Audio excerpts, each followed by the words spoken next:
While the storm has weakened as it moves north, it remains a dangerous storm that continues to produce heavy rains. One of our chief concerns before Irene made landfall was the possibility of significant flooding and widespread power outages, and we've been getting reports of just that from our state and local partners. Many Americans are still at serious risk of power outages and flooding, which could get worse in the coming days as rivers swell past their banks. So I want people to understand that this is not over. Response and recovery efforts will be an ongoing operation, and I urge Americans in affected areas to continue to listen for the guidance and direction of their state and local officials.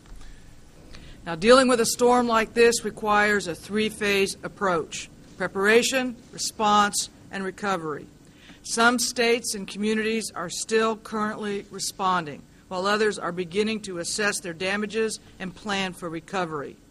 As response assets are freed up in states already impacted by the storm, we will begin moving them to help with ongoing response. And we will be working with all other states throughout the recovery period. When a disaster comes off the news and nobody's paying attention, we still don't go home. We're still working hard across this country, from tornadoes and floods that have already struck this country as well as to new damages.